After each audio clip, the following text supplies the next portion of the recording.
Clark doesn't even notice that it's a diss. That he's actually. Yeah, no, he's just in his little deal. Cloud Nine. He's He's like, one. Yeah, everything's working. All I'm hearing is compliments. That's all I'm hearing. Right? Is Yeah, compliments. exactly. And say what you will, because it doesn't even matter. Because you can't deny what I have done. And really, when you think about it, all he's done is hung up a bunch of lights. I mean, it's not like they're not even like put up there in proper roles. They're just they're all over the place, and it looks like doo-doo butter. And they're just light. It's not like they're.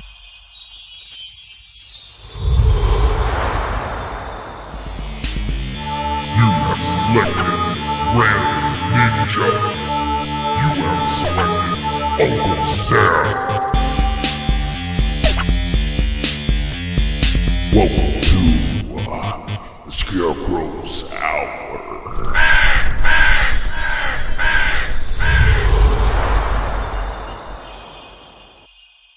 Over the place, and it looks like doo-doo butter. And they're just light. It's not like they're different colors. And then, of course, like you points out, they're not twinkling. They're not twinkling. They don't flash. They're just... So it's honestly, it's an abundance of lights, but it's not like that's it. It's a lot.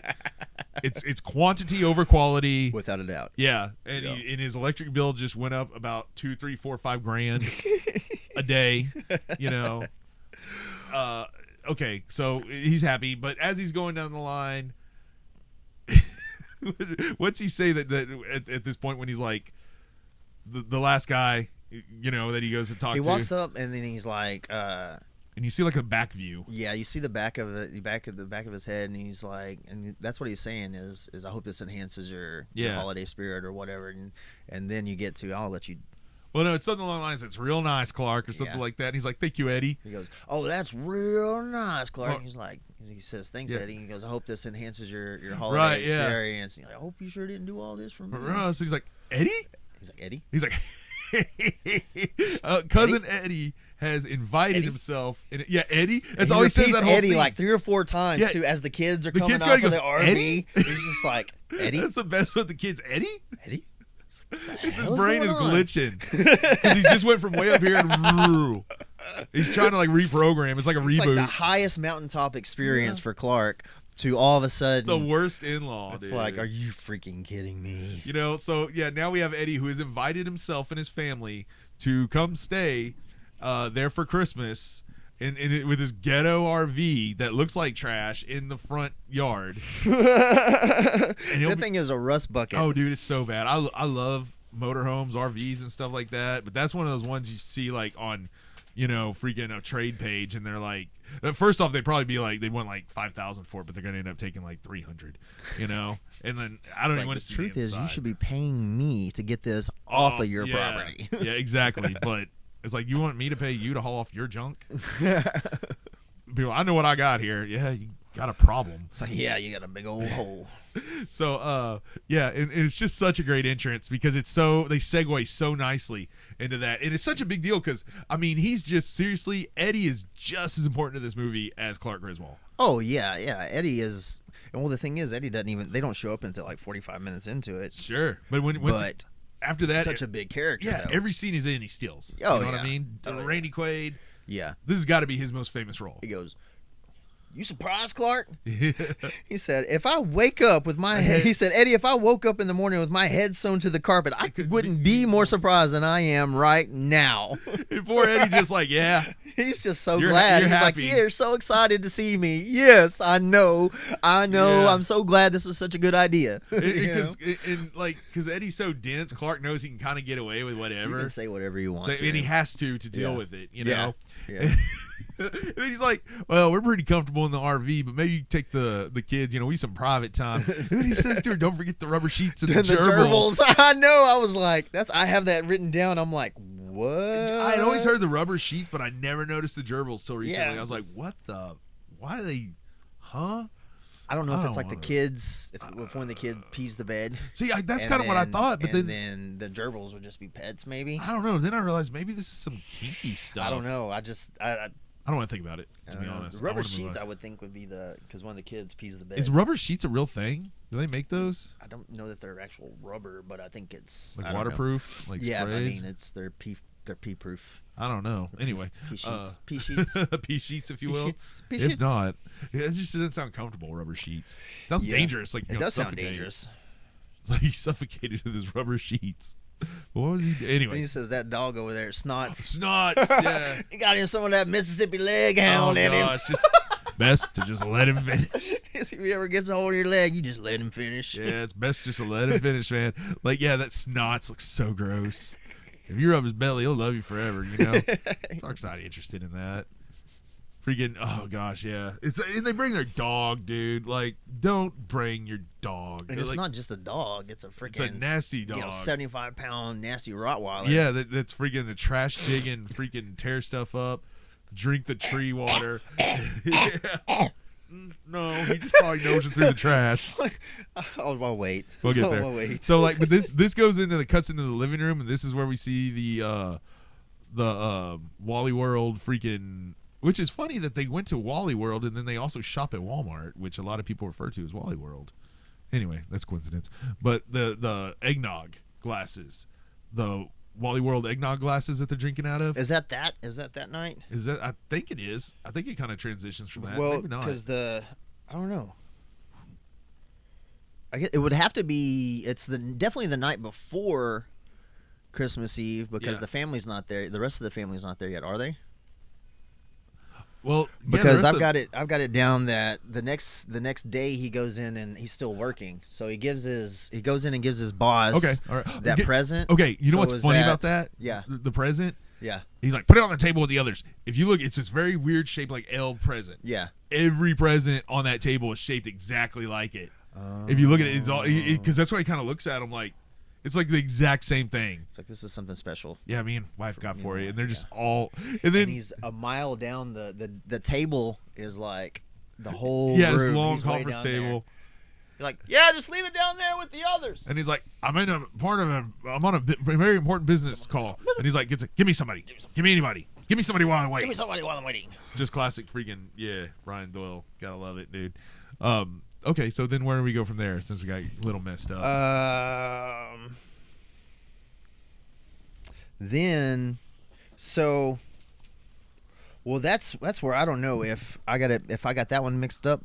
No, it'd have to be. You're right, because it would be that night. I think they're talking about that. Yeah, because they're he's talking, doing because Eddie's giving him the lowdown on everything that's I been think going you kind on. of meshed up two Yes, scenes. I did. Yeah, I got what you. That makes yeah, perfect sense. Yeah, that what you're talking about comes in right after that. So I jumped ahead. No, that makes sense. I get it too. Yep. So they're drinking the eggnog from the like I said, the Wally World glasses, which my friend Tony Myers that I mentioned before, actually, he, like I said, he was backstage drinking eggnog. Yeah. Out of one of those. So and then also you got Snot Center drinking water out of the tree. And he's like, oh, a little tree water won't hurt him. He drank a whole quart of Pennzoil. And he's like, but Clark's like, no, it's going to dry out the tree, you know? In which we know he keeps drinking the tree water for the next 2 days. Right, yeah, because the tree gets pretty dried out. Yeah. You know, I never made that connection, but you're totally right. Yeah. I never made that connection. Wow, till now. That's why the tree's so dry. And I think last night's whenever I really just kind of put it together. It's like I watch these movies, like these movies that we talk about. You know, we watch them, and it's not until I sit down and I'm like paying attention, like almost line for line, right? You know, that I'm like, okay. I'm like, well, that's actually really clever. But yeah, exactly. It's like it's just not throwaway stuff, you know? Because I miss the time where they didn't have to walk you through everything you watch. You know, like, oh, I'm going to do this because if it would have been like, if he drinks all the water and this tree dries out, it's going to become flammable. And then see him later on going, that dog has been drinking all the water and now this tree looks flammable. You know, instead it's like just let it happen. That's where rewatch value comes in, man. Or it's like, there you go. Or it's like when the tree sets on fire. And be like, oh, that dog. Yeah, they didn't do that. You know what I yeah. mean? It was just kind of like, it's a combination. Yeah, it's like, did you get it? You didn't get it? Well, you'll did get you it. Yeah. That's on you. I like that, though. But I like that. It's like, are you smart enough to get it? You know, it also kind of goes back with whenever you look at older movies, even you look at us as a society in America, we were so much smarter 20, 30, 40, 50 years ago. Well, sure. Well, so much smarter as a whole, as society, as a whole. Coddled in so many different ways to where it's like people are upset if you don't walk them through something, you know? I don't get it. It's like, well if you're going to do that, you should have told me. You know, it's like, why? why? That's why I have to tell you. I'll Why tell do you, I have to explain everything? a movie that did not do that doesn't get credit for not doing that, but it's still a good movie, is 8 Mile.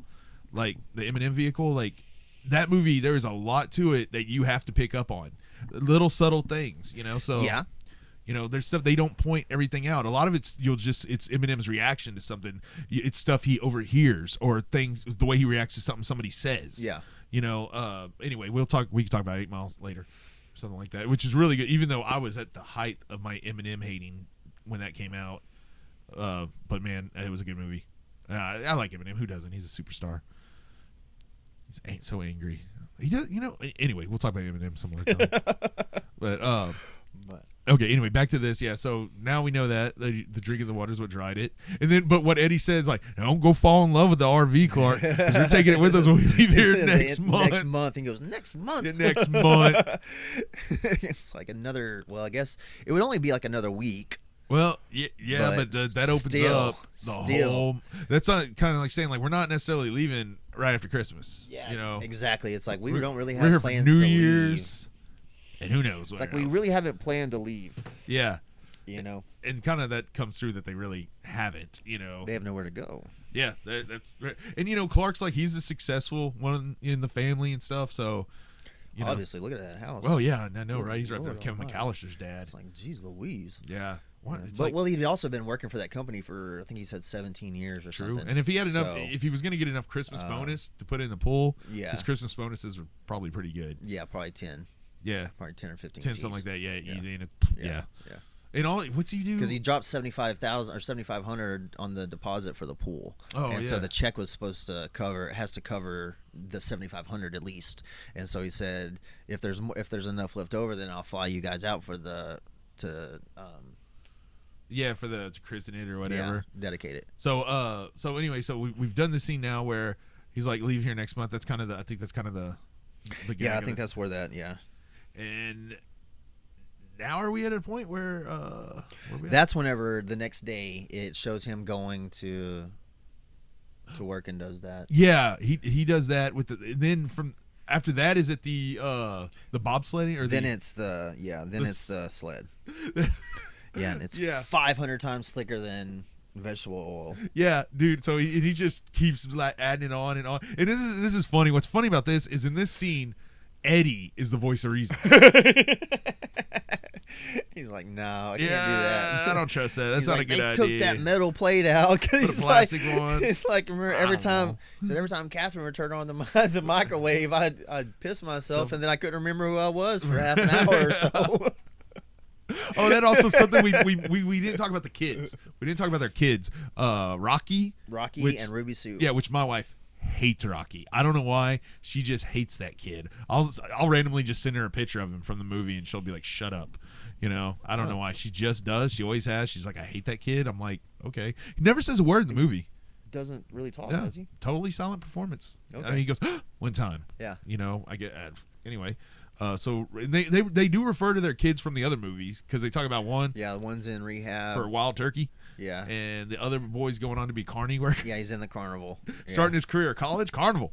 Yeah. So those were the two that were in the first vacation. Yeah. And that makes sense. But so Ruby Sue, when they're talking about like the grandma's like, oh, her eyes are straight. They're like, yeah, falls down a well, they go across, gets kicked in the head by a mule, they straighten up. I don't know. I don't know. So yeah, those kids are cool. I like those kids. I don't think either of those kids went on to do anything else. But I looked at some of the stuff, and the guy that who was a kid then, Rocky. but the guy that's Rocky, he looked familiar, but I didn't take the time to just. Sure, I didn't spend a whole lot of time going through his. Definitely didn't go on to have the catalog. career of the other kid, of the Griswold kid. That just shows you right there. Yeah. Eddie's kids didn't get to do what the Griswold kids did. What are you gonna do? But you know what's funny? You got to bring up like every family has a cousin Eddie, right? And what I realized, if your family does not have a cousin Eddie, you're probably the cousin Eddie. Your cousin Eddie. I may be my cousin Eddie. I may be the cousin Eddie. I think I am. I'm okay with that. Yeah. Oh no, I'd love to be Eddie. Yeah. You know, just going around life like whatever. Just ignorant. Yeah. It's all you can eat, Clark. We only need one plate. And then like but he's there. He's down. He's a real one, man. Eddie is, and then he shows that later, man. That he's a real one. He's not the brightest guy, but you definitely want him on your team opposed to against you. You know? 100%. Yeah. 100%. He's just that almost like a sloth type character where it's like he don't fit in with the rest of the world, but he's got your back. Yeah, right on. You It's know? like I don't know what to do, but when I do, I will do it. Yeah. So is this like now? Okay, so they do the sled. the sled and he freaking rockets, that's probably one of the biggest gags in the whole movie. I mean, it's funny, but Yeah. it's like that's ridiculous, but it's funny. Yeah. National Lampoon's what do you want? Yeah, you know? exactly. And he crashes of all places a Walmart parking lot. bin, Yeah, you're like, shout out Walmart. Which that's why you don't see Walmart in that many movies. You know. No, not really. I think the only other one I think of is like that the newest Ghostbuster movie. They went to Walmart, Oh, yeah. which you can tell by the aisles and stuff. Like, that's Walmart. But anyway, which like everybody shops at Walmart. Like it was once told to me, if you want to like with wrestlers and stuff, like the WWE wrestlers, it's like the number one place you might run into a wrestler is at Walmart. Because like when they get to town, especially if you tour, find a Walmart because they need stuff. So Yeah. they go to what they know. It's like you're not necessarily going to run into them at a bar or some fancy restaurant or something. It's Right. like, but Walmart, you Right. very well might. I think Stone Cold even said he's like, every time I get to a town, first place I go is to Walmart. Get stuff. Well, that's even what Jelly Roll does nowadays. He said really? whenever they get to a town, whenever he's touring or whatever, Yeah. like he'll go to the local Walmart also to see if his stuff is there. Oh yeah, But nice. he'll buy his stuff too, and then turn around and give it away. But I could see this. But what's cool about that is like it's a familiar place. Like no matter where you go, every Walmart's pretty much Walmart. yeah, it may You know? not be in the same order, but it's Yeah. going to have most of the same stuff. Every same now there's decor. yeah, for the most part. Yeah. So it's a familiar place. That's cool. So I get it. It seems like there was something else like that. I was like, no matter where you go, you find one of these, and you're kind of there. Anyway, I don't know. And for whatever reason, this scene ends with Cousin Eddie going, "Bingo." All right, Yeah. I like that, but I Yeah. don't know what that had to do with Yeah. anything. Yeah. But Crashes and bingo. Yeah. And probably just like Eddie, say something here. Bingo. Yeah. And then when it shows the next, are we going to the next morning now? no, it's that night. Yeah. Is the whenever the pool daydream. Oh yeah, with little Because Ruby Sue Clark's comes up, up. yeah, Clark's up looking around for the letter, and then he stops and he's looking outside and he starts doing the pool daydream. And of course, still Cousin Eddie invades the fantasy. Can't get away from him, and I just love the fact that he's wearing a white undershirt, a wife beater. I don't really like that term, but that's what we call them. Yeah. And it's tucked into the speedos. That's just comical genius. They're leopard print. Leopard Speedos, print, too. yeah. Wearing fins on his feet. He's wearing I fins. mean, the whole shebang. And he's just, all right. He takes a towel and he throws a towel in the pool. He like, why? I mean, are you just that lit? I mean, maybe because he's always drinking. He's always got drunk. a beer. Yeah, he's always drinking. I love that in the first one when he's like, he's got that 6-pack and his beer. He's like, "You want a beer, Clark?" He's like, "Yeah." He gives him the one he's been drinking. And opens up a fresh one and starts drinking it. That's great. Because he has the conversation with Ruby Sue about Santa Claus and all that. And she's like, like he's nervous, or he's nervous about Santa Claus. He's like, is he nervous or scared, or is he excited or nervous? it's like ishing bricks. Like shitting bricks. He's like, you shouldn't shouldn't say use- that word. I'm sorry. Oh, shitting rocks. Rocks.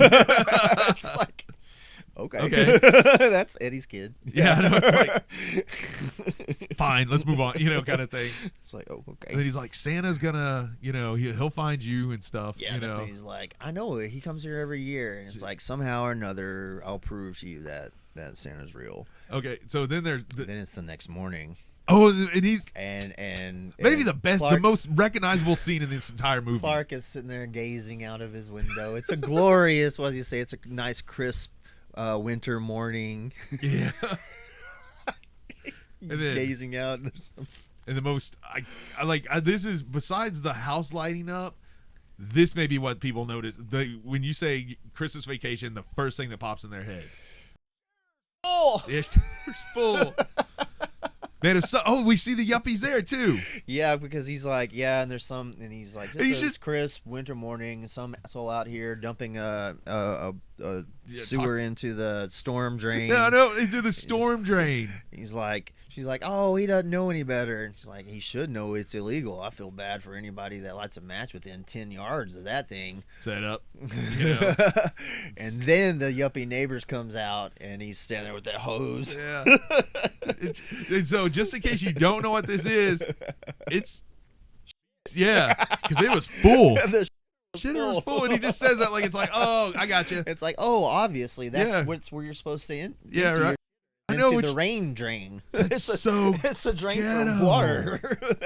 It's That's not a a- sewage drain. right. Yeah, It's not a sewage It's drain. not the sewer, dude. It's water. That's just You're rain just runoff. pumping crap down there. But that's so genius that somebody's like, well, he would just do this. Yeah. You know, why would Eddie wouldn't go use it? He would just lucky they're just not doing it out in the yard or something. Right. You know, fertilizer, Clark. Right. You know, or he'd drive down the road and just open it. You know. Like, oh, so that's just that just shout out to that scene.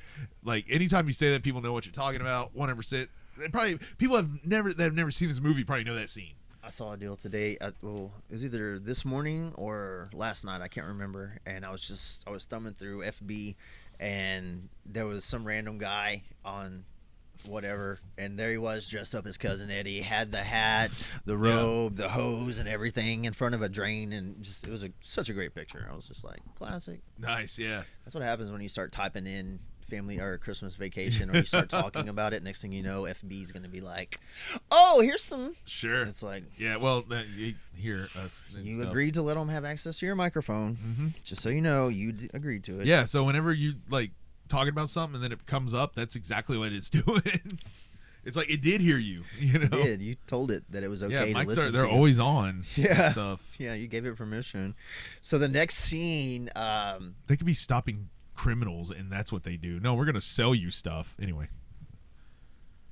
I'm serious. If somebody was just talking about some, I don't know. yeah, Okay. we could get on that rant, but we're not going to. Money makes the world go to hell. Let's see. Oh, next is the Walmart scene. Yeah. Love Back this. to Walmart. Love this scene. Yeah, Walmart. Back I to wonder. Walmart. I guess they were sponsors for this in some way. Obviously. I'm just saying. Obviously. I would say they were, especially seeing as how there is quite a bit of little Walmart merchandise and Well, they show the front of the store, the interior of the store. Purina. Oh yeah, Old Roy. Yeah. Old Roy. So, Milk like- Bone. Yeah, let's talk about that. Like Clark is shopping, pushing his buggy along, and Eddie is just like grabbing these big, massive bags of dry dog food. 5 bags. 5 bags, and he got one dog. And wet food. And wet He food puts too. he puts a pack of cans of canned dog food down. Yeah. He gets 5 50-pound bags, because there's the first one he throws down, and then Purina. Or no, there's because there was no, there's 3 Purina. There's the first one. There's 3 Purina, and then 1 Old Roy. Because while he's throwing all this dog stuff down, there's boom, boom, boom. Yeah, the dog bags, and then Clark grabs a box of light bulbs, Sits sits it on top of it. Then he Somebody takes said the that. Old Roy, and then he drops Right, the Old on Roy top of the light bulbs. And Clark's just like, "Yep, okay." It's just oblivious. Okay, here we go. Why say anything? And that whole time is when they're having the conversation about the Christmas gifts. Yeah, which is like that's great because like he's like Eddie, I want to do something for the kids, I want to get the kids Christmas presents, and he's like, Clark, that's just such a surprise, and like hugs him and all that, and then what's he do? Hands him a friggin' list. Hands him a list. He's already got it written. And not only is it a list, it includes himself and his wife. Starts with his wife. And then the cherry on top. What's he tell Clark? Man, but this is such a thoughtful man, though. I mean, he's so thoughtful. He even encourages Clark to get himself something nice. Real nice. Real nice. I want to get you something too. Real Get yourself something nice. Something real nice. nice. That's just a person that has perfected the art of mooching. You know what I mean? That have just completely leaned into it, and just no shame. There's no shame. That was my thought. I was like, there's no shame. But that sums Eddie up, dude. No shame. Yeah, I don't think he can. I don't think he has the mental capacity. No, that went to out with the understand shame. metal plate. Yeah, I Had don't think he his has shame that in mental it. capacity. So it's like, yeah. Microwave Dundee one too many times. So there we are with that. So yeah, I love that little shopping scene. I think about it a lot, especially when I see somebody buying big bags of dog food. Easy for me to say. I know it's like I shared with you earlier. We had a coonhound whenever I was little. She lived for like 10 or plus years, and she lived on Old Roy. Like she stayed outside. Like she was outside dog, but that's all just Old Roy all the time. Man. Whatever that. They don't even make it anymore. Oh really? I don't think probably so. Call it something else. Yeah. Like I mean, like Great Value used to be. It was something else. Well, you had Equate and Sam's Choice and Great Value are all Walmart. Yeah, but there was something back in the day. It was like there was just one generic brand, and I can't remember what it is now. But it was like it was. I mean, they had Sam's Choice sodas, but I don't know. I don't remember now. Maybe I'll remember later. But I was always so disappointed when I like open up a grocery sack and see that brand. I'm like, like the pizzas, like, because it was gonna basically be a like some kind of thick tortilla type thing with a smear of, flavorless sauce, a little sprinkle of cheese, and some unidentified meat, and then you're gonna eat it and it's just gonna taste like bland. Whatever. You could cook them in the oven and it still wasn't any better. It's like, seriously, I know these are only like 99 cents, but just for a little bit more, you could get like the Tino's or something.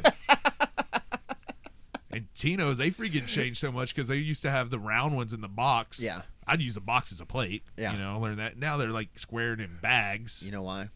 You know why they're rectangle now? I mean, it makes sense. Why? I mean, Toaster oven.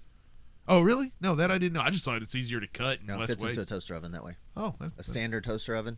Yeah. Yeah. Well, You what can sucks is I cook them in the air fryer, and my air fryer's round. Yeah, I've got a round one too. So Square don't work. Square don't work no more. Right? It's like, go back, damn it. Well, Well, now they're making air fryers.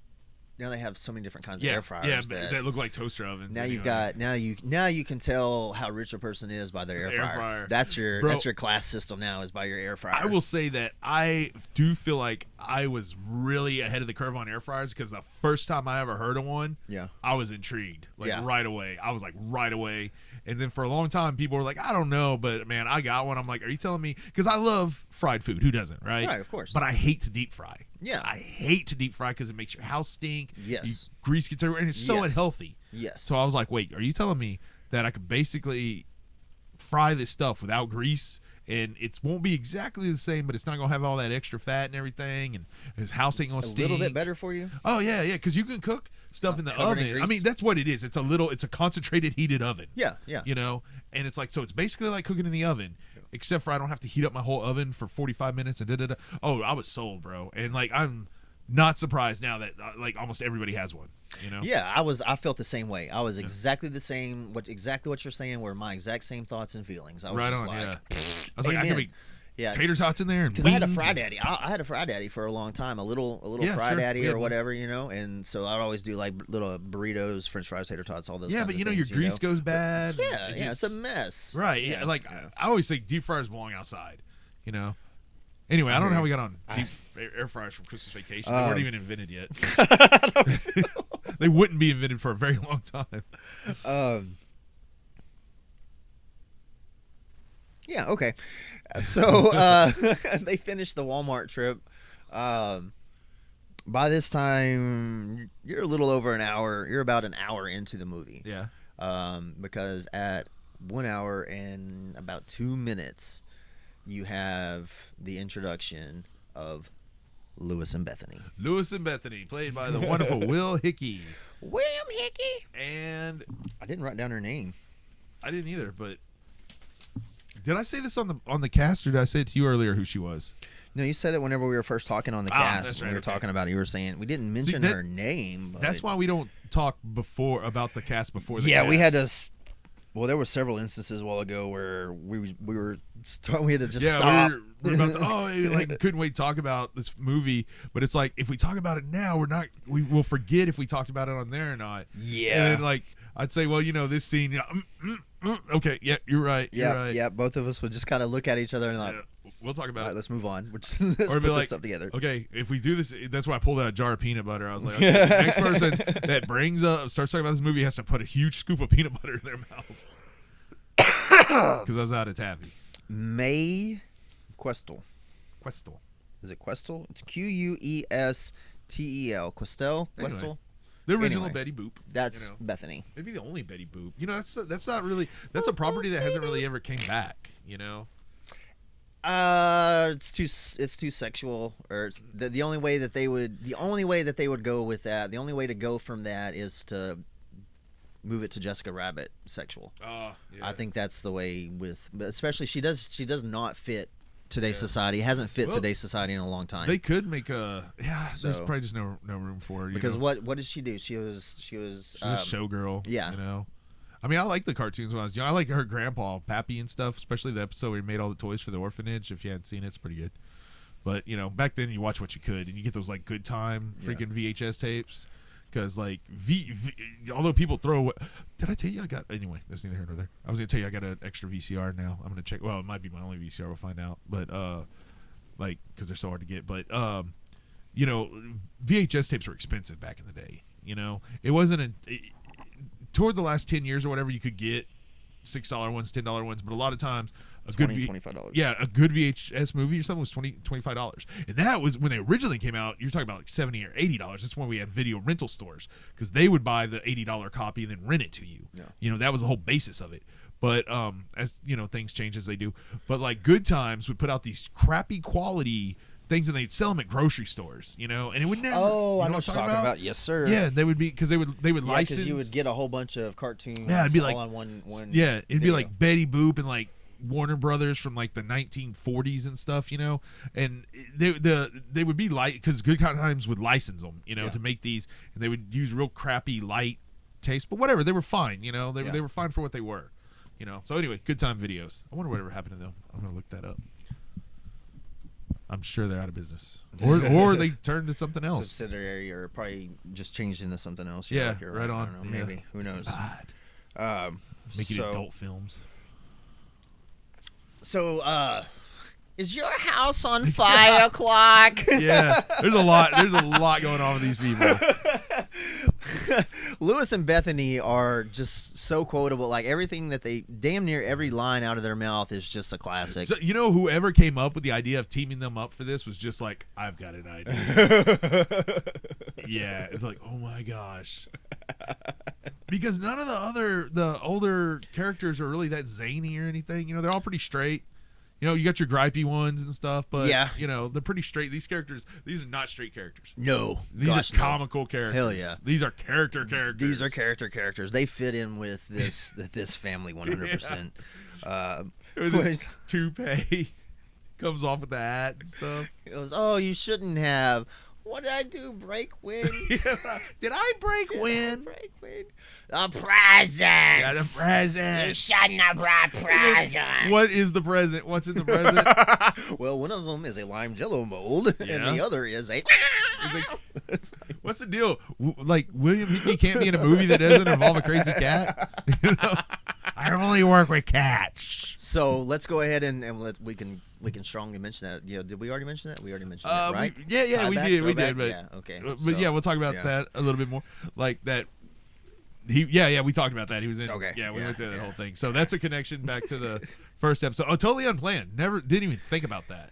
Yeah, it wasn't until after the fact that I was thinking. I was just like, oh, well, that's there, and then that's there, and I'm like, oh, okay, well, that's gonna be cool to talk about. And it's weird. And if we go in the direction we were planning on, there are others that come up. Yeah. Which we'll get there. Yeah. But so the dinner table. So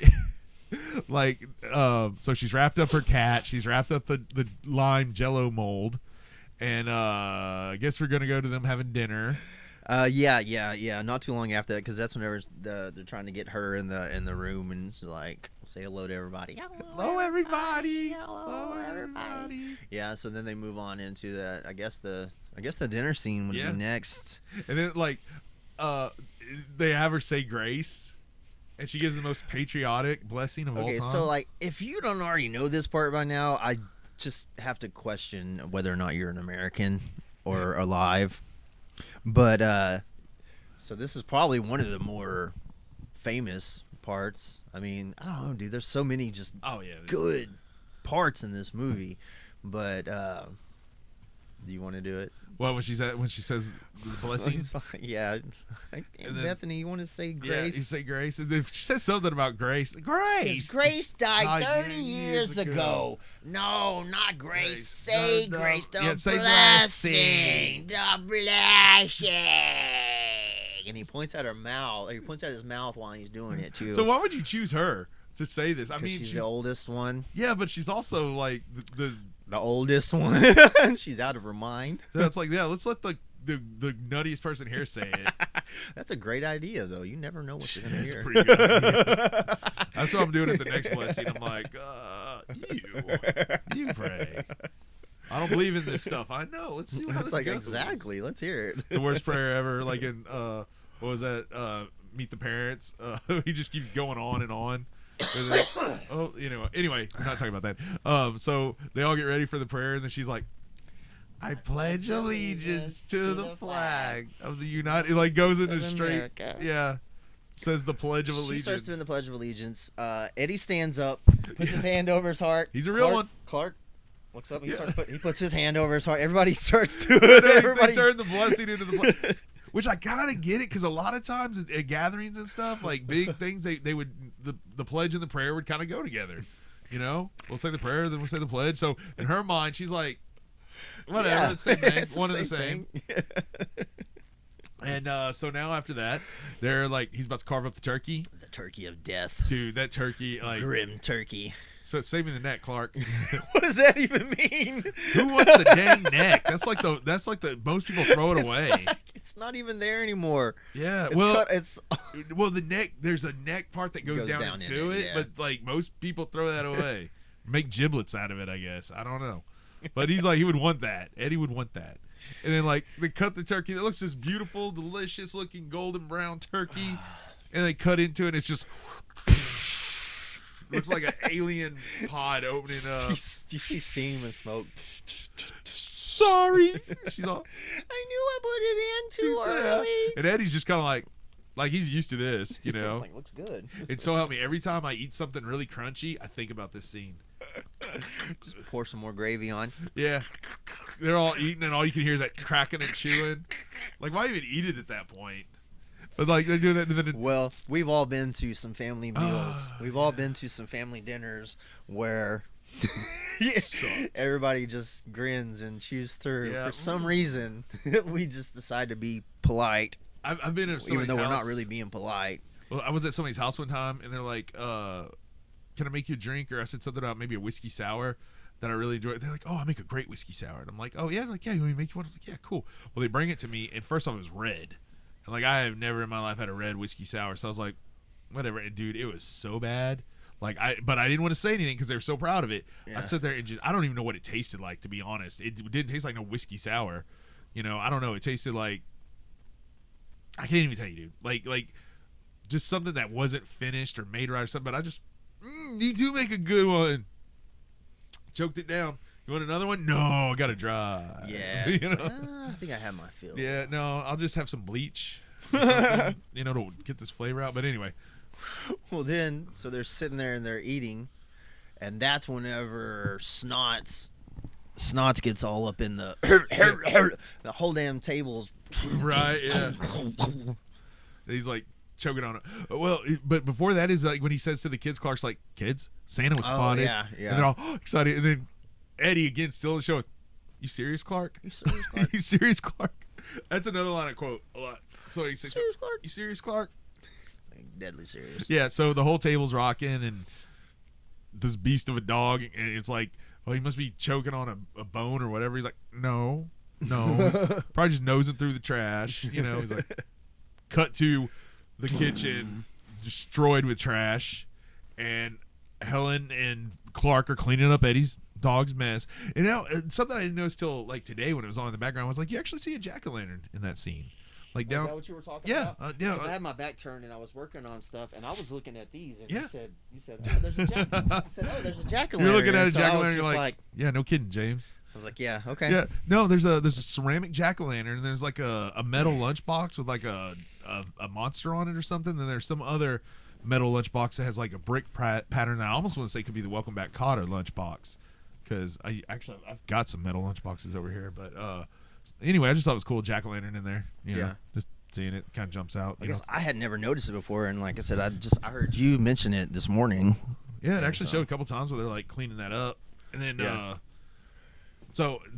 then that's whenever Uncle Lewis is like, Clark. he goes, "Hey, Grizz, if you're not doing anything productive, why don't you go in there and get my stogie?" Which is funny too, because like I noticed earlier, like Helen's mom is smoking in the house, and then he's gonna smoke a cigar in the house, and Helen lights up a cigarette at one point. Because remember, she lights up a cigarette. Helen, are you smoking? Yeah. It's like people just. I mean, it seems like a non-smoking house, but then it's like I'll just light up, whatever. You know, I mean, it's big, but Yeah, but it was the '80s, dude. True. That's right. They had ashtrays. In, Everybody like, smoked. hospitals. Yeah. There was Elevators was had everywhere. ashtrays in There was them. smoking everywhere.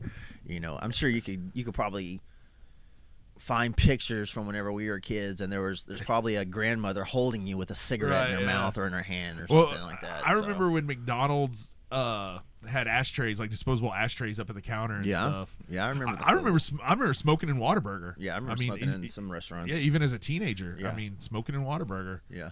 You know, the smoking section's over here, like Yeah. in the same room. Yeah.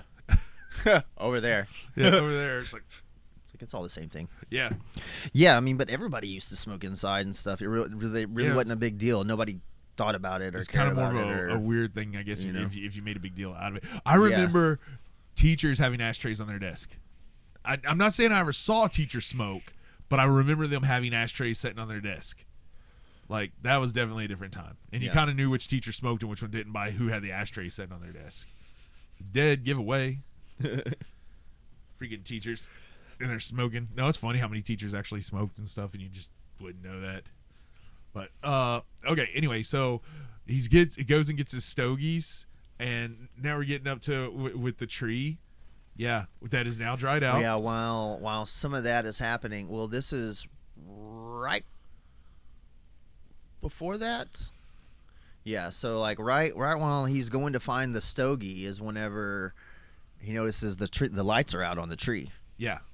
And while all this has been happening with the dog and whatnot, and they're cleaning up, you've had this Christmas gift / cat. Yeah, there's a cat in play now. Yeah, so now there's a cat roaming the house. And so there was a monstrous dog roaming the house, and now there's a cat roaming the house. And the cat's got up in the tree, and we already know what happens. You have the classic, iconic scene where he just fries. In a very cartoon-like cat shape.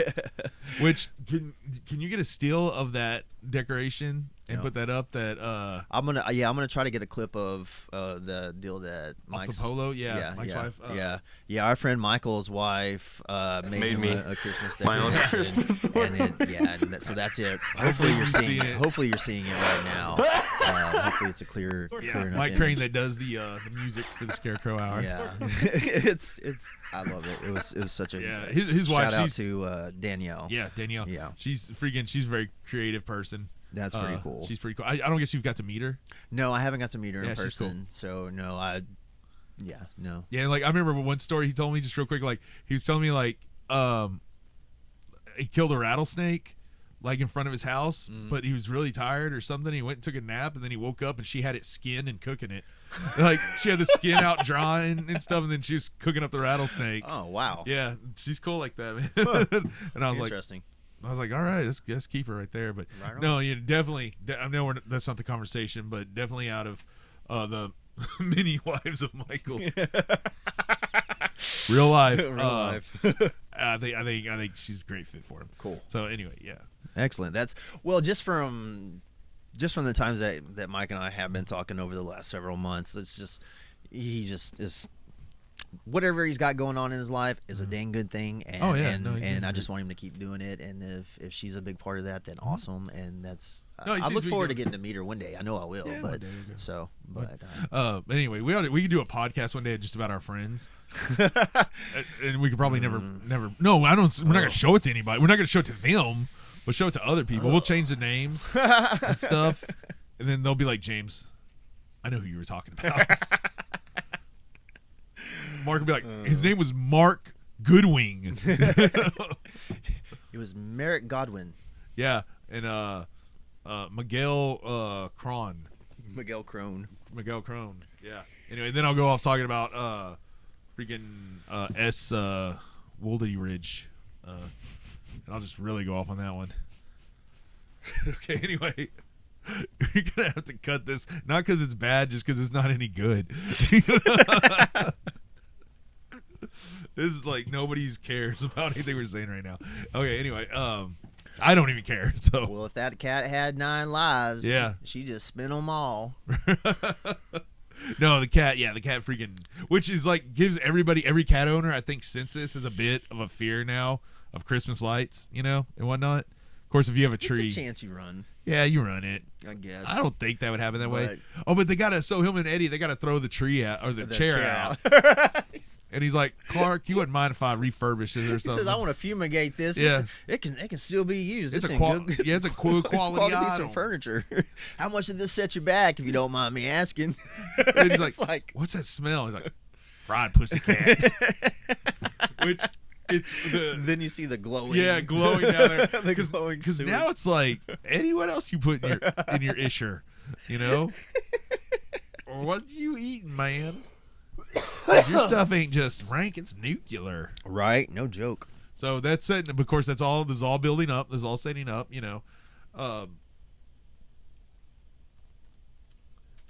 Then after that would be I know we're really close to Clark having a big old meltdown. Oh, because then it's the jelly of the month. Next the messenger the shows tree. up. What is it? The I think this is where the tree catches like. okay. So yeah. So does the Will Hookie lights his cigar. so yeah. So Was there a scene with a squirrel in the tree? that's No, after. that's That's later. Yeah, that's later because this has to happen first. Right, He right. has to burn down the tree first. Yeah, he burns it down. He's like, Yeah. my tree. And he's like, what? Like, you don't even Yeah. notice. He turns around. He's on fire too. Yeah. Oh, okay. Yeah, and he starts hitting him with a. Like, what are you griping about, or what are you looking at? And It's like you burned his tree down, dude. roasted the whole damn tree. Yeah, you don't smell or know this is going on. You're on fire. Lewis. Yeah, Uncle Lewis. They care. And so, like, yeah. So the tree's burned. And now we're getting to the jelly of the month thing, I believe. Or is there something else there that's noteworthy? See, because I was, for some reason, like, I have it down with the cat. You have the cat, and then the jelly of the month club. Yeah. And because he's like, that's the gift that keeps on giving year Yeah. round. Oh, I've quoted that so many times And too. then- That's the gift that keeps on giving. And then I think Lewis burns down the tree. Okay, well, we might be out of order. So we Regardless, all yeah. those things happen But around the same time. The dude's all like on the knocker, and then he like opens the door, Pulls like, it off. Yeah, he's got the reef and everything. He's like, fell between the seats. Sorry, and so he gets it. And Clark's like finally his bonus that he's been waiting on, counting on. He gets it, and he tells everybody, with this money I'm putting in a pool, Right. and with what's left over, I'm gonna fly y'all down because obviously he's used to a big fat, bonus check. Right. He opens it, and it's not a check. It is a subscription to the Jelly of the Month Club. Eddie's down Eddie's because, quote Eddie, that's the gift that keeps on giving year round. year round. Yep. And so Jelly of the Month Club, like that's Jelly of the Month Club. Not everybody even likes jelly. How much jelly? How do you much jelly consume? do you eat? I don't Yeah. know. Me, I don't know. And jelly of the month, you're talking about 12 different jellies. Okay, I like grape jelly, strawberry jelly, maybe peach plum.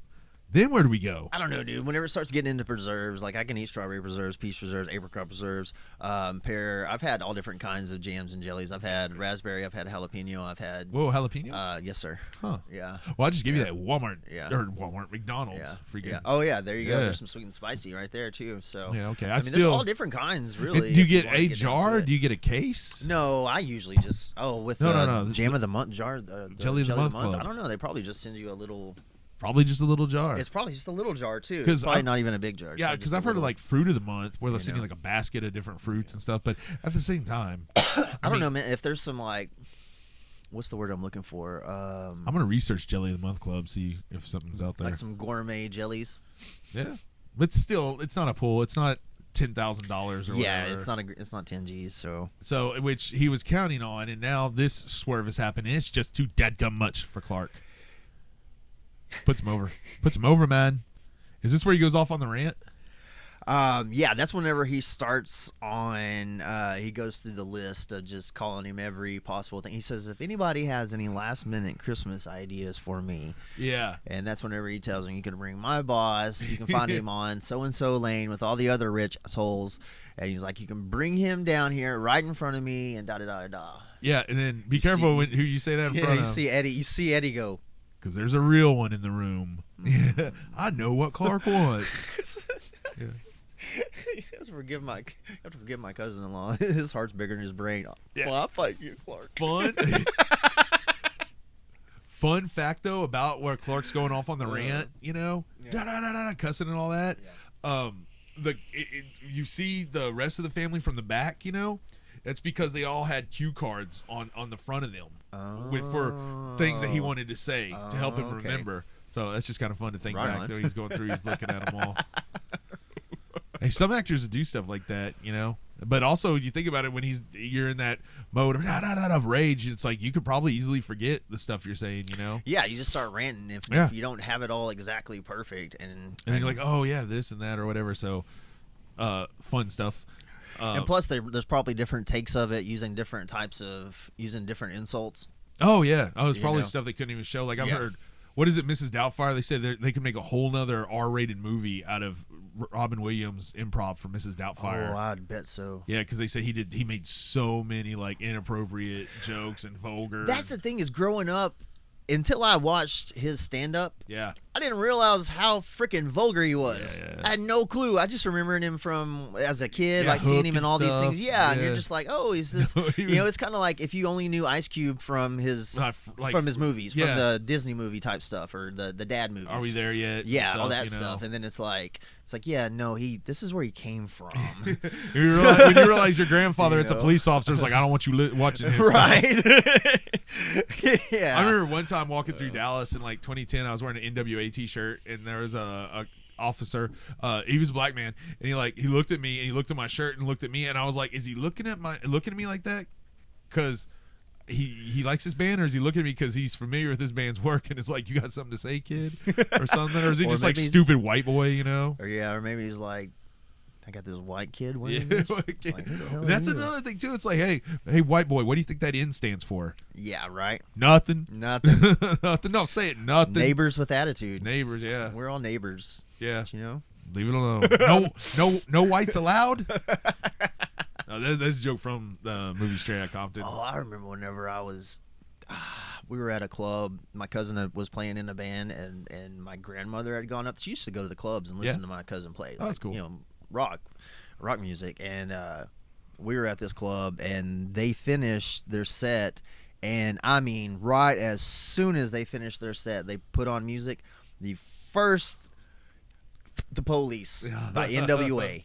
And I'm like, my granny is right across the table from. I'm just like, oh my gosh, it's like somebody get her out of here now. Like this is. Well, I used to bump that song a lot, but like now as an adult, it has a family and a home and all that stuff, and I'm like friends with cops. I'm like, like respect the police. And I say it with appreciation. This is my or hug the police. This is my 60-plus-year-old grandmother, white grandmother. I mean, like, dude, like it was just. I'm just like, whoa.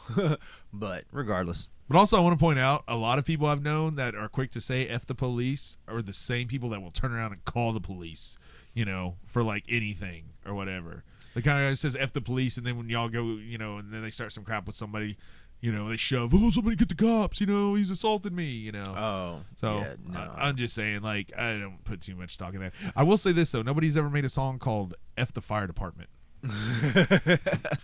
For whatever that's worth. Well, I will say this much. I have almost as much reason as anybody to say that about police, but there's no. I'm just like no. Yours is bite the police. Your lawyer probably wouldn't. You shouldn't talk about this. Like I can afford a lawyer. Well, crap! You already paid that debt, right? So you're good. I have paid that debt. You can talk about it. I did my time. Dude, done bit of cop. I did my time. Okay, we'll talk about it no more and just let people wonder that story. You got to pay for that story. If you want to know the story, Uncle Sam biting a cop. Okay, yeah. If you want to hear that story, I think I've already mentioned it before. Actually, I think it's on in my Between Two Beards. I think it's one of my between two beards. Well, if you've heard episodes. the story, send him some money because Yeah. It's still got old. It's PTSD. Gotta talk about it anyway. Okay, Christmas Vacation. Oh, is that what we were talking about? Yeah. Trying to reel it back in here. Okay. I mean, it's just kind of hard to like go from where we were, but Because we're talking about the jelly of the month.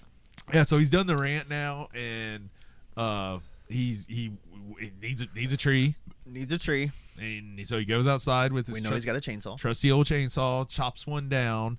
As previously mentioned, it falls through the window of the yuppie neighbors. I assume they're done at this point. Brings the tree back in, and now there's one point where he walks past the banister, and it's like wobbly. He's like, it's like the newel post. yeah, just cuts it off and goes spinning. I love that. I've always loved that, how it goes spinning. It Yeah, flies off. because he cuts down the tree, puts it in, and then he's upstairs in the bathroom. Yeah. And then he's cleaning up or whatever, and he's got a chainsaw. Still got right the there in chainsaw. the bathroom. At this point, he's probably considering doing more with that chainsaw.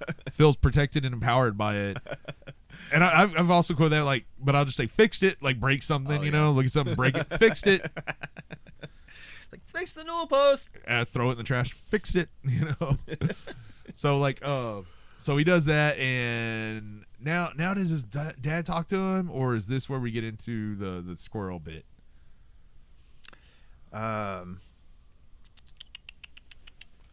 What do I have? I think that's what I have. Is Julie Louise Dreyfus The tree falls assaulted? down. Oh no! Because it's okay. So the tree happens. They're getting pissed off, and she's going at her husband, telling him that he's this spineless guy, and he needs to go over there and punch him in the mouth. And so while they're arguing, that's while Clark and them are doing that, and he does that with the newel post. Comes down, and they're in the living room, and Bethany's like, "Do you hear that?" And he's like, "What?" And then Lewis is like, "You couldn't hear him." I don't even remember what he says. Yeah. And he's like, "No, there's this clicking sound," and that's whenever he gets near the tree. Right. So in that, the squirrel, because if you do that, if you bring a tree in the house, it very well may have a squirrel in it. Very well. Which the dog, it's almost very cartoony. Yeah. Dog chasing squirrel. Yeah. Squirrels going all over the place. They're trying to chase a squirrel. Trashing. He's talking about grabbing a bag and a hammer, and he's like, "Well, what do you need the hammer for?" He's like, "Well, once you get him in the bag, I'm gonna smash." And they're like, "No, don't smash him." Right. And then he's like, "Where's Eddie? He usually eats these things." And then Catherine's like, "Oh no, he's off of them." Whenever he found out they were high in high cholesterol. like he would care about it's called. Maybe that's what made the sewage toxic. He had eaten some squirrels. Well, that just shows you how ridiculous Eddie is. It's and like, also, yeah, that would matter to him. It's like, really? Of all the things that you do, well, it's like, look at us. Of all the stuff that we do, the one thing, it's like, well, I'm gonna eat a Big Mac, I'm gonna eat extra large fries, I'm gonna get a shake, and then I'm gonna get a Diet Coke. And it's like, look, dude, you already have diabetes at this point. Bro, I like sugar-free sodas because regular sodas are too sweet. I'm with you too. They're too sweet. But I'll get that from people. People are like, "Did you seriously just order a Diet Coke with a double cheeseburger?" I'm like, "Yeah." Like, and I'm like, "Dude, I like the way it tastes. If regular soda tastes like this, I would just drink it. I'd drink regular soda." It's like, but it's too sweet. Regular soda's too sweet for me, you know. But no, people do it, and I get the logic. It's like people that switch to light cigarettes. Yeah. You know, you need to quit smoking. Well, I'll start smoking light cigarettes. You know, it's like even sugar-free stuff's flavor. not that much better for you. It's a different kind of bad for you. You know what I mean? Yeah. You're So, like, switching to an artificial sweetener Yeah. that, in the state of California, has been known to cause rats cancer. Oh wow. They tell you that on everything. Oh, as long as they tell you. Yeah. But like, I'll drink the sugar. I don't even like saying diet because it really has nothing to do with diet. You know, it's just sugar-free. Zero sugar. Yeah. I like drinking those, and that's that. But That's what I do. I get the zero sugar stuff at my house, dude. Yeah. I just Every now and then I mess up and grab something with sugar in it, and it's like the time before that I got, like, I'll get a 12-pack of sodas that'll last weeks. Yeah. Like 2 weeks, 3 weeks or something. Sure. 2 weeks or something. And so for me, it seems like I'm drinking on them forever, but it's only because if you only have drink like one a day, Right, yeah. then it lasts Which, forever. I'm But- like that. Like, if I go crazy, I might drink 2 in one day. But I bought regular. I bought Dr. Pepper cream soda, and I thought I grabbed the zero sugar. They're right next to each other. And I just flat grabbed the wrong one, and that stuff is sweet. Well, once in a while, McDonald's, I'll get a soda at McDonald's, and they'll give me a regular one. It's like, you know, it's like, oh my gosh, and me and Jules will sit there and hit it back and forth and drink like that much out of it, and it's like, okay, that's enough. Dude, if I want to get loaded, I can go up there and drink the sweet tea at the House of Mercy sometimes. And I geeked. I'm like, caffeine and sugar. I'm just like, yeah! And then I have to pee for an hour and a half. What are you doing? I can't eat sugar nugget, just gotta pee. My body's working overtime, gotta pee. It's pretty much, it's like I'm gonna talk really fast for about 30 minutes, and then I'm gonna go stand in front of the toilet for about another 20. That's how make a day out of that. I know, right? Oh yeah, okay. Anyway, like so that's they're chasing the squirrel and they're fighting. Right, but it also this reinstates that Eddie's not there. Eddie is not there. Yeah, where's that? Eddie. Well, you see Eddie pile off. He took off in the RV earlier, soon after the fact he drives the stuff. RV like it just because it's his vehicle. You know, well, that's all he's got. That's all he's got, man. That's what he's got. Not, anyway, what are you gonna do? So Julie Louis-Dreyfus is going back and forth with the husband. And then she comes in, and that's whenever she's like, well, if you're not going to do it, then I'm going to go say something to him. And so she walks over, and right as soon as she opens the door, or they open the door, and then the squirrel. The squirrel and the dog come out. And it's almost like they were waiting for it. In her mind, think about that. In her mind, she's going over there, and suddenly they open the door, and she's attacked. Squirrel! Yeah. It's not necessarily like, oh, this just happened, and I walked into it. It's like, this is what happens when you go over. This is their defense, their security. The neighbor's coming over, quick, ready the squirrel and dog. Okay. But, so then she goes back and punches her husband. Right, and that's the end of that. Then I think that's there. Which they had, they had a lot of good scenes in there and stuff. Yeah. I want if I ever got to, it'd be funny to like go meet her like at a fan signing or something, and just be like, "Wow, I can't believe there's so many Christmas Vacation fans here." Like that's because everybody be there for Seinfeld, right. but just act like oblivious or whatever. Just like just be oblivious to that. And just be like, yeah, Christmas Vacation. So, what else? What'd you do after that? Seinfeld. No, never heard of it. Oh, is that on TV? Is it Canadian or is that on YouTube? We're gonna download it. So you have after all that's going on,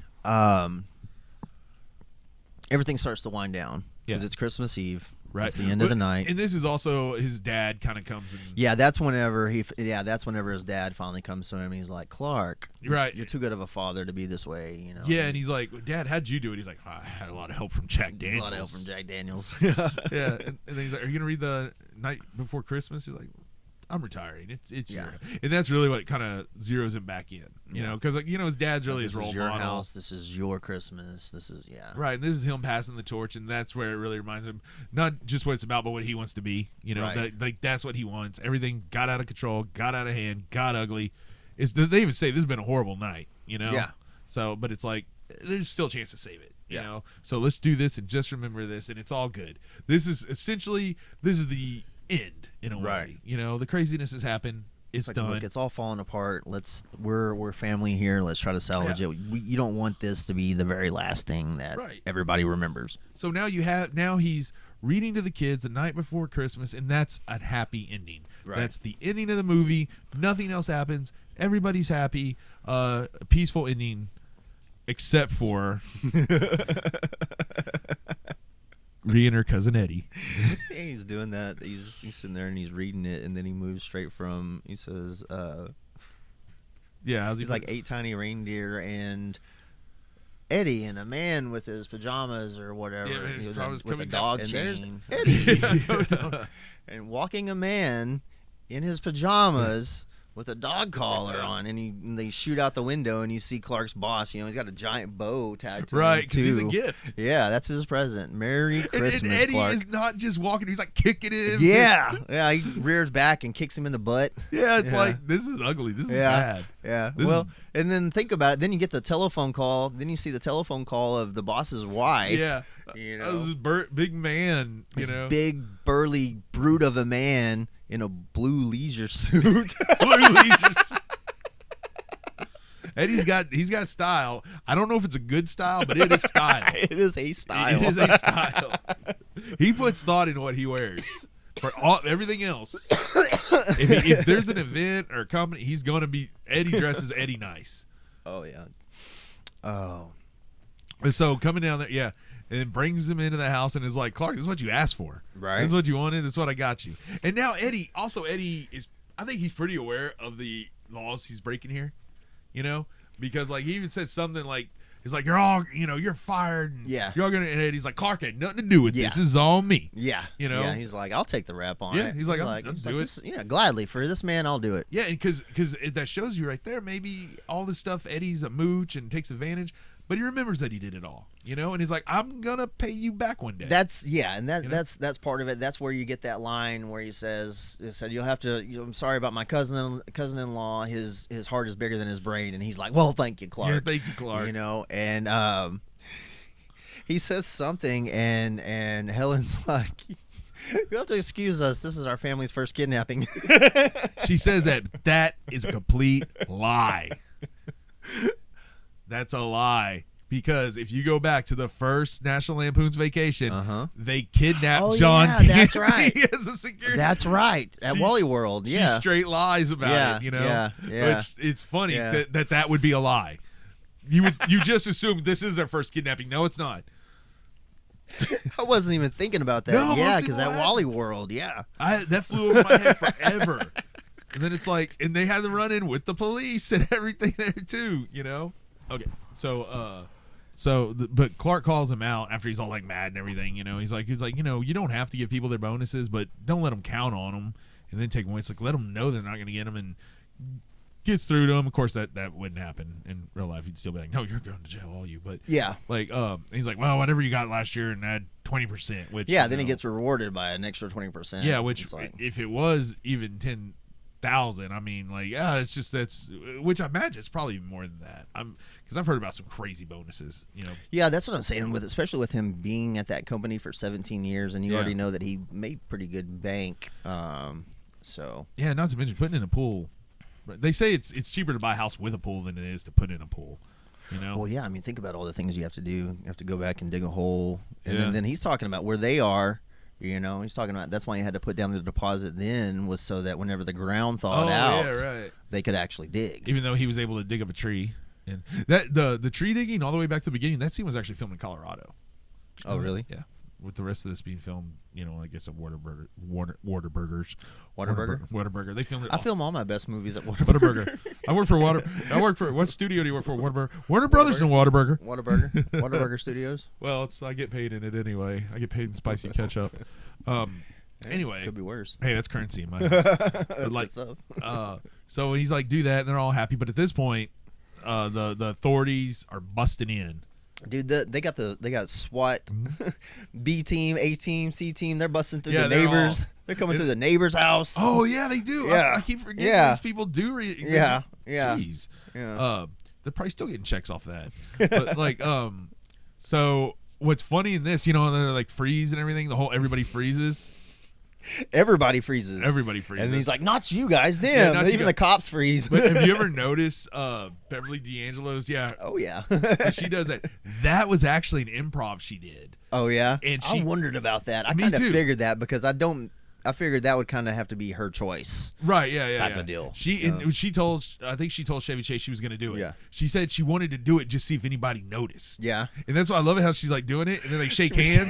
Puts it back. Yeah. That was just strictly her kind of trying to just doing it to, I guess, entertain herself, It was funny. No, it's funny. It's weird. It's great. I loved it. And the whole, like, every time I ever see it always stands out to me like, why?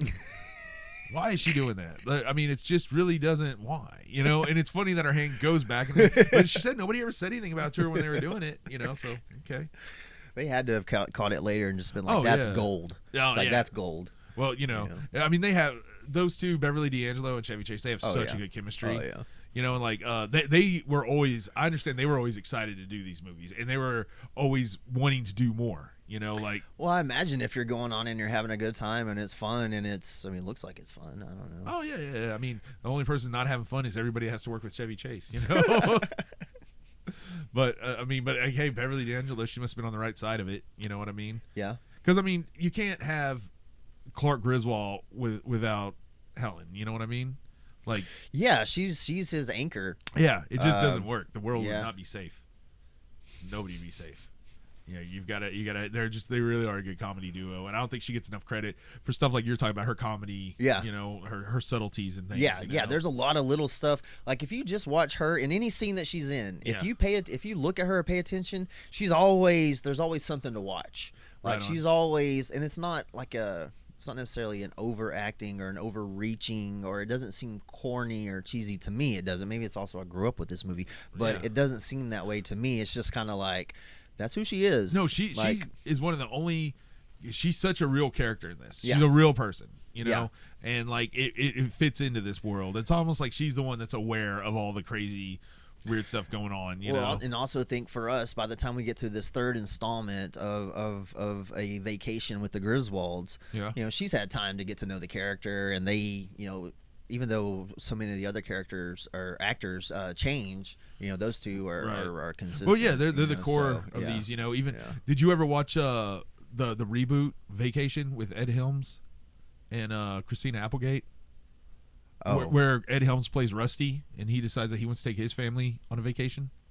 Yeah, you should check it out. It's on my Vudu. It's just called Vacation. Oh, It's got some good scenes. It's better. People crapped on it, but it's better than people give it credit for. okay. I'll give it a chance. I'm not a big Ed Helms fan at all. He's hit or miss.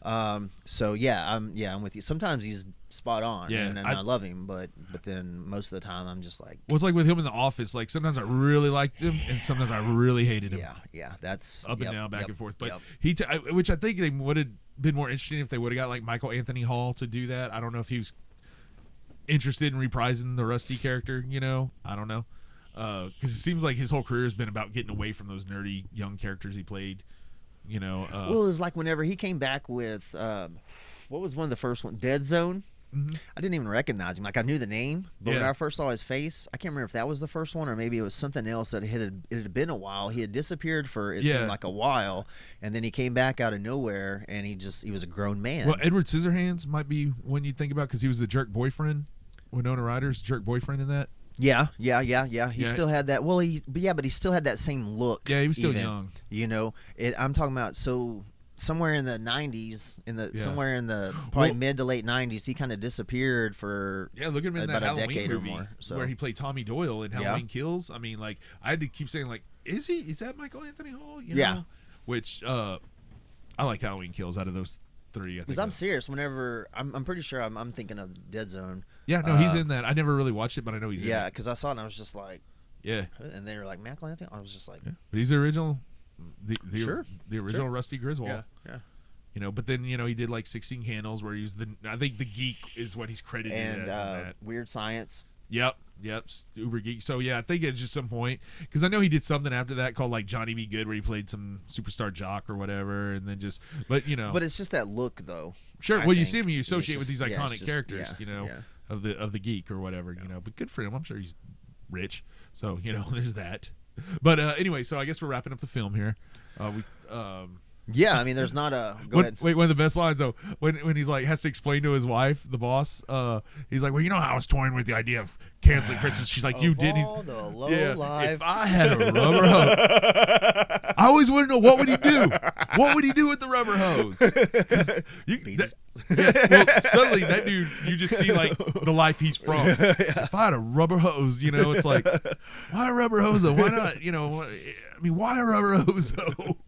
There's a lot of things you could beat somebody with that would hurt. Does it not leave a mark or something? Like a bag of oranges? Shoot, dude. Yeah, I you would could beat- imagine thinking like a rubber hose. What do you think? Like a garden hose, I guess so. or for off a car or something. Yeah, I don't know. It hurt, dude. It hurt, but like, there's a lot of things that hurt. And so this dude's probably been hit with a rubber hose or something, or hit people with a rubber hose. Maybe it was his trademark. Maybe it was like, or maybe it doesn't bruise or something like that. Like if you put an orange in a sock and you hit somebody with it, it doesn't really bruise. Or if you wrap a blanket or something like that around a baseball bat, you can hit somebody, knock them down, but not bruise them. So, in case you're ever interested in abusing somebody without it being known, those are supposedly ways to do it.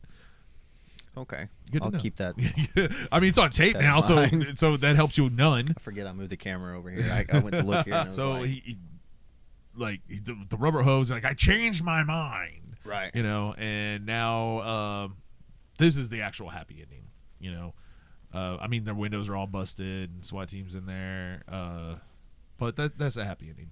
It's a happy And ending. we don't hear again from the Griswolds for some time until Vegas Vacation. Yeah, it was like mid-90s. Yeah, later 90s, I think. Yeah, like Okay. 98 or something. Probably I like 97. I like that gag in there where he's like, I hardly recognize you kids anymore. Looks at him because it's different actors. Like, Completely different actors. yeah, so good. Yeah. So anyway, a great Christmas movie.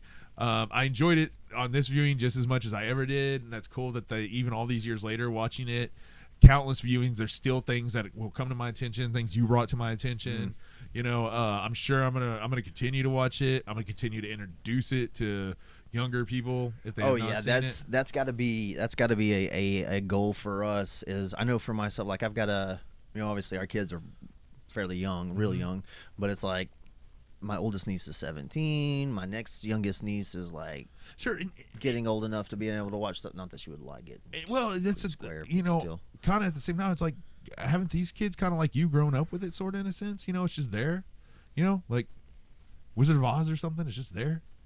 You know, even me, my all-time favorite movie, Jaws. It was just there. Cannot tell you the first time I saw it. It was just always. That's how I felt about this movie. That's how I've been about this movie. That's why I'm like, I don't remember it not being around. Of course, I was only 4 whenever it came out, so sure, not like my memory. Well, probably the first time you saw it, you don't even remember. Yeah, you know? Without a doubt. That's what I'm saying. It's just always come on at Christmas time. It's always been on TV at Christmas time. Yeah, you know you're gonna watch it. So I do still feel like, and I think most people agree with me, this is the one of the 2 big dogs of Christmas time. The other one being A Christmas Story.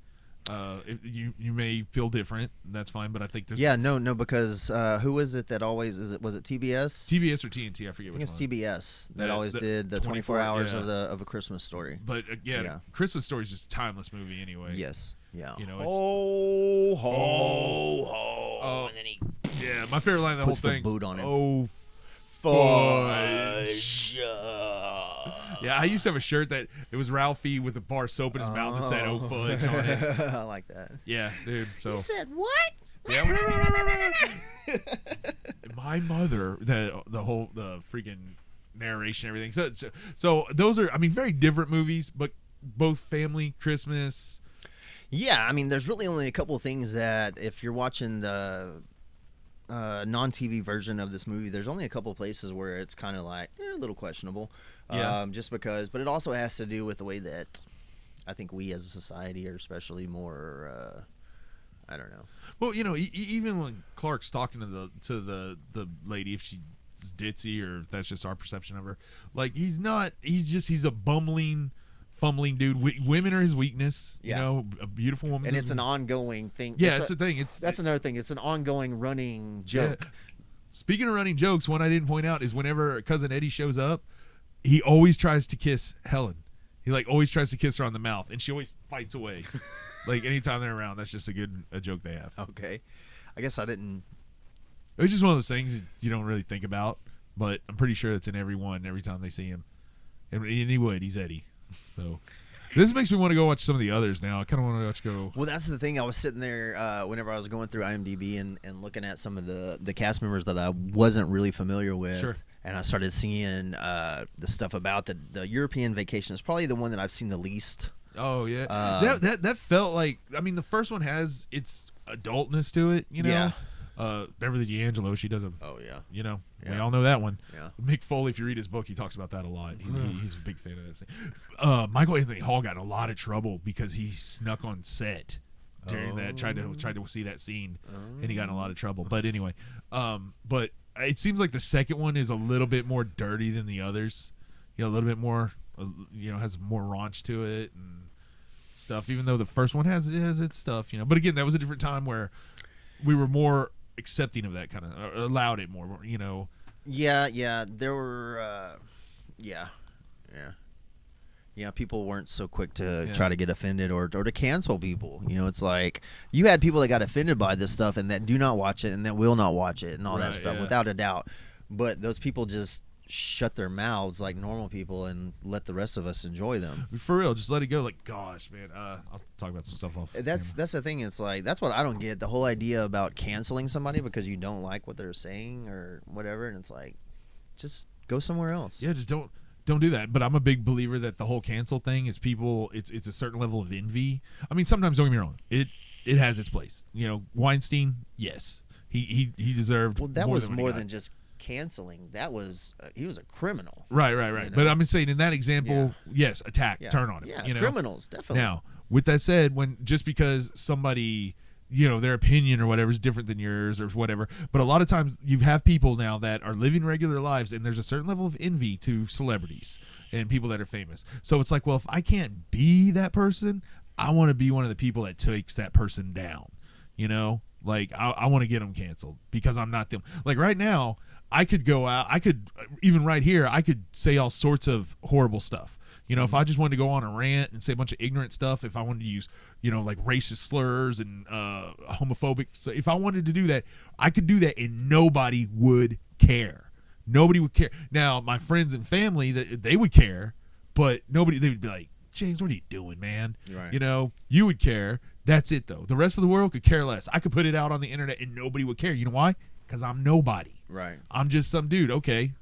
Now, if a successful person does that, now everybody cares. Why? What's the difference between me and a successful person?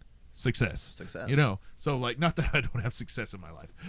Got a great family, but success is that's a perception. But like, I'm just talking about the wider. See the wider scheme of things.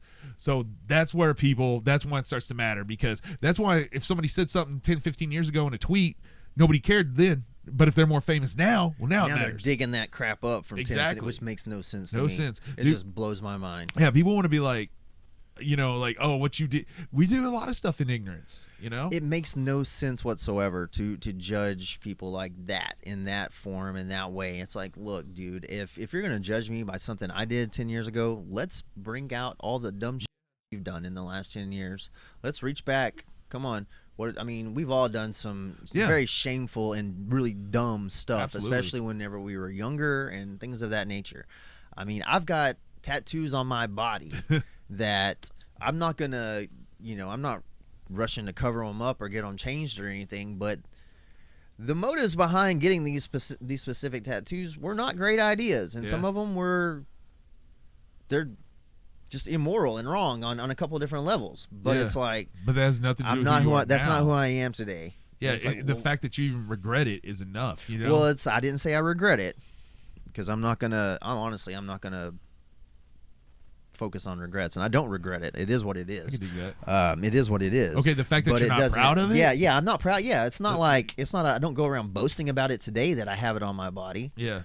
But it's like, if you see it or whatever, then I'll tell you what it is. I don't hide it. Well, it's like, but I don't. It's not like I go. It's like, around if you want to boasting go about back in time and cancel me, then sure. Yeah. But don't punish me now for mistakes of the past, because you know what? Like, just when I was a child, when I was a baby, I used to crap myself. Are you gonna hold that against me now? Well, that's the reason I won't let you over at my house anymore. Yeah, well, that's a bigotry. Is I heard that almost 40 years ago that you were shitting your pants. Yeah, you know what? I admit that I did, and I deserve whatever Nope. happens to me. I will not let that go, sir. I will not let Please that go. cut all this. It's ridiculous. All right. Anyway, man, that's Christmas Vacation and plus Christmas Vacation plus. Anyway, maybe we should go back to horror. Yeah, I left out one of my favorite lines is whenever he's talking about, we're gonna show them that we're the jolliest bunch of side of the nut house. Yeah, there's But Tylenol. There you are. He says, "Holy hallelujah! Where's the Tylenol?" Yeah, where's the Tylenol? All right, man. All right. Merry Christmas. That was National Lampoon's Christmas Vacation. This has been Uncle Sam and Random Ninja. And we had fun. I hope you've had fun. Like, comment, subscribe, follow, share, comment, all those fun things. Let us know what's going on. Don't forget to check out UncleSamPresents.com. UncleSamPresents.com. Website's looking good too. Yeah, it's getting started. So there you can find the central location where you can find links to all of our many different podcasts and styles. So all of it. All right, bend over and I'll show you.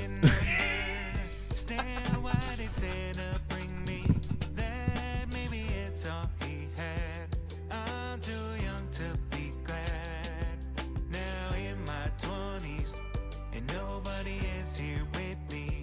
Just another bottle of whiskey. Get